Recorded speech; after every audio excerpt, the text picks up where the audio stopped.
Peter Phillips and Harriet Sperling's wedding photos are drawing attention for more than one reason. On the surface, they show a private countryside ceremony, a bride in a lace Emilia Wickstead gown, royal guests arriving in Gloucestershire, and a newly blended family standing outside All Saints Church in Kemble. But underneath those images is a bigger royal family milestone. Peter Phillips, Princess Anne's son and Queen Elizabeth II's eldest grandchild, married NHS nurse Harriet Sperling on June 6, 2026. For verified entertainment updates without the rumors, subscribe to Startline Entertainment.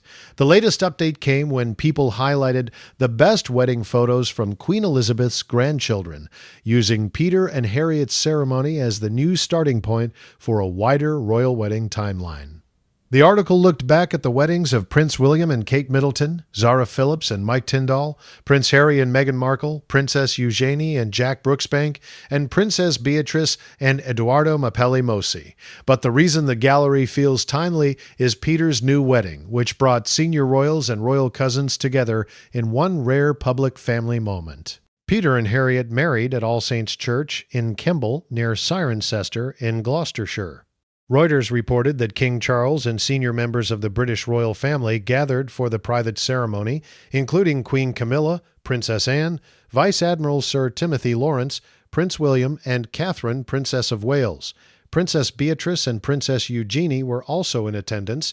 The photos show the day as elegant and understated rather than state ceremonial. Peter is not a working royal and does not carry out official royal duties. Reuters noted that he works as a sports management executive and is in the line of succession, but his public role is very different from cousins like Prince William or Prince Harry. That is part of why this wedding landed in an interesting middle ground. Private family event, but still a royal family gathering watched closely by the public. The People Gallery begins with Peter and Harriet leaving the church with bridesmaids beside them.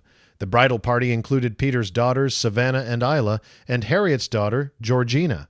That image matters because it makes the family story visible without needing to overstate it. Both Peter and Harriet had been married before. Peter was previously married to Autumn Kelly, and they share 2 daughters. Harriet also has a daughter from her previous marriage. The wedding photos therefore show not just a couple, but a new family structure forming in public view. The second major reason the photos are getting attention is Harriet's tiara. People reported that Harriet wore the Pragnell tiara, a diamond and pearl headpiece from the Mayfair jeweler Pragnell. That choice stood out because modern royal brides have often skipped tiaras for second weddings.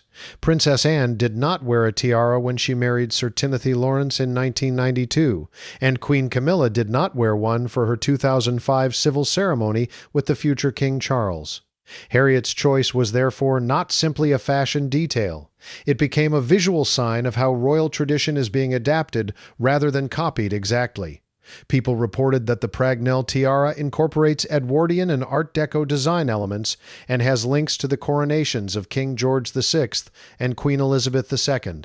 Whether viewers focus on the jewelry, the family symbolism, or the photo itself, that tiara gave the wedding an unmistakably royal visual language. The dress added another layer.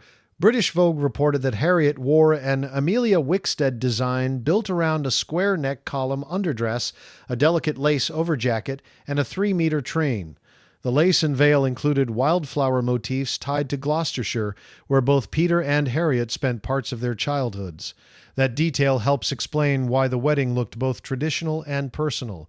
It was not just a royal fashion moment, it was designed around place, family, and continuity. Peter and Harriet's relationship had become public gradually. They were first linked in May 2024 when they attended the badminton horse trials together. After that, they appeared at several events, including Royal Ascot and Wimbledon. Their engagement was announced in August 2025, and their wedding date was later set for June 6, 2026. By the time of the ceremony, Harriet had already appeared with members of the royal family at events including Easter service. That timeline is important because this was not a sudden royal surprise. The public had already seen Harriet slowly moving into the family's public orbit. But the wedding made it official in the most visible way, with King Charles, Queen Camilla, Princess Anne, William, Kate, and several cousins gathered around a private church ceremony in the Cotswolds. People's larger gallery also reminds viewers where Peter fits among Queen Elizabeth's grandchildren. Prince William and Kate's 2011 wedding was a global event at Westminster Abbey. Zara Phillips and Mike Tyndall married in Edinburgh 3 months later. Prince Harry and Meghan Markle married at St. George's Chapel in Windsor in 2018. Princess Eugenie married Jack Brooksbank at the same chapel later that year. Princess Beatrice married Edoardo Mapelli Mozzi in a much smaller 2020 ceremony during the COVID-19 pandemic. Peter's wedding was different from all of those. It did not carry the constitutional weight of William's wedding. It did not carry the international media scale of Harry and Meghan's wedding. It was not a pandemic-restricted ceremony like Beatrice's. It was a private family wedding, but because Peter is the Queen's eldest grandchild and Princess Anne's son, the images still became part of the public royal family record. The guest list also created attention. ABC News noted that no official guest list had been publicly released because the wedding was private, but photographs showed several major royals arriving. That distinction matters. It is accurate to say that senior royals were seen attending. It is more careful not to claim a complete guest list unless it was officially released. Public reporting said Prince Harry and Andrew Mountbatten Windsor were not expected to attend, and people reported that they were not among the invited guests. The strongest retention point is the contrast between private ceremony and public symbolism. This was not a balcony event. It was not a coronation. It was not a state occasion, but the photos brought together several threads viewers already follow. Princess Anne's family, William and Kate's public appearances, the York sisters' family position, the post-Queen Elizabeth generation, and the way royal traditions continue to shift. The start-line takeaway is that Peter Phillips and Harriet Sperling's wedding photos should not be framed as a dramatic royal controversy. The verified story is more interesting and more respectful. The photos show a modern second marriage inside the extended royal family, a bride using traditional royal visual codes in a new way, and Queen Elizabeth's grandchildren entering another stage of adult family life. What changed is the public timeline. Before June 6, Peter and Harriet were an engaged couple who had appeared together at royal-adjacent events. After June 6, they became newlyweds, with official portraits released from All Saints Church and Gatcombe Park.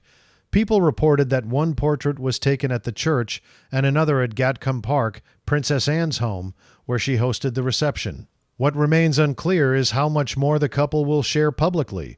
Peter has never occupied the same public role as the working royals, and Harriet is not entering the royal family as a working public figure.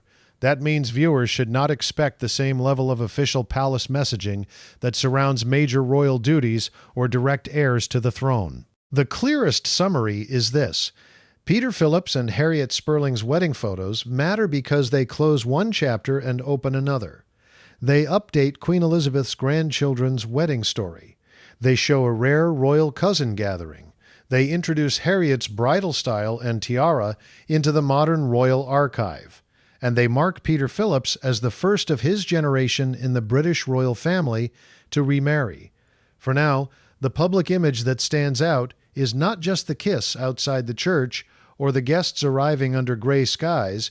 It is the sight of a private family wedding becoming a new point in royal history, quiet, personal, and still unmistakably connected to the legacy of Queen Elizabeth II.